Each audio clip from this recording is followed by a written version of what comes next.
அன்பிற்குரிய சகோதர சகோதரிகளே, கேரளாவில் ஏற்பட்டிருக்கிற இந்த நிலச்சரிவு பெருமழை பாதிக்கப்பட்ட மக்களுக்கு உதவி செய்வதற்காக உலகம் எங்கிலும் இருந்து பல்வேறு மக்கள் தம்மால் இயன்ற பணிகளை, பொருளாதார உதவிகளை செய்ய துவங்கி இருக்கிறார்கள்.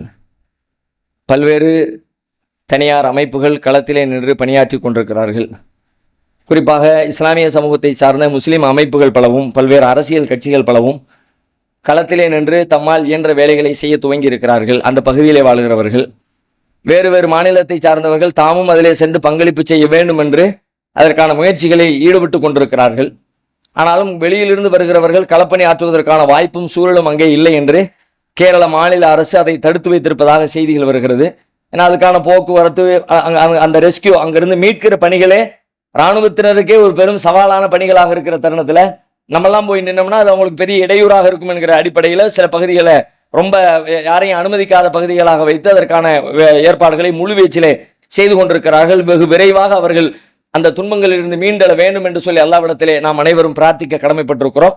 இரண்டாவதாக, இதற்காக பொருளாதார ரீதியான உதவிகளை பலரும் செய்து கொண்டிருக்கிறார்கள். அந்த வகையிலே நாமும் செய்வதற்காக திட்டமிட்டிருக்கிறோம். தமிழகத்தை பொறுத்த வரைக்கும் இதுக்கு முன்னாடி இந்த மாதிரி பேரிடர்கள் ஏற்படுகிற நேரத்தில் களப்பணி ஆற்றுகிற வாய்ப்பு நமக்கு கிடைச்சிச்சு. ஏன்னா முழுசாவே தமிழகத்தினுடைய நிலச்சூழல் அனைத்துமே நமக்கு அத்துப்படி, நமக்கு தெரியும்.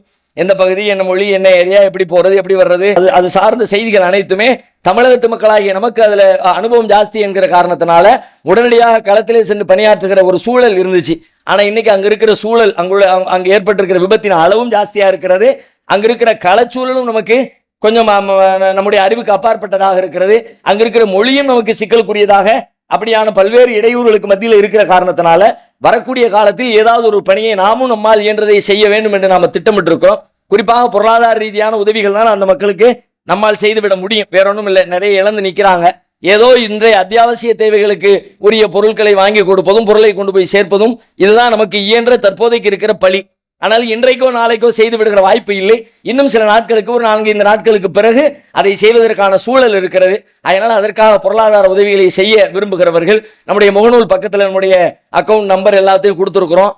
நீங்கள் வாய்ப்பு இருந்தால் அதில் உங்களுடைய பொருளாதார பங்களிப்புகளை செய்யுங்கள். அது அல்லாமல் நம்முடைய பகுதியில் நமக்கு தெரிந்த நிர்வாக மட்டத்தில் இருக்கிற மக்கள் யாரேனும் அறிமுகமானவர்கள் இருந்தால் அவர்களிடத்தில் உங்களுடைய பொருளாதாரத்தை நேரடியாக கொடுத்தால் கூட அவர்களிடமிருந்தும் பெற்றுக்கொண்டு மொத்த தொகைக்கு என்ன செய்ய இயலுமோ அதை நாம் செய்வோம். ஒன்று, நாமே நேரடியாக செல்வோம். செல்ல முடியாத ஒரு சூழல் இருக்கும் என்று சொன்னால் அங்கே யார் களத்திலே நின்று சிறப்பாக பணியாற்றி கொண்டிருக்கிறார்களோ அவர்களிடத்தில் கொண்டு போய் அதை சேர்ப்போம்.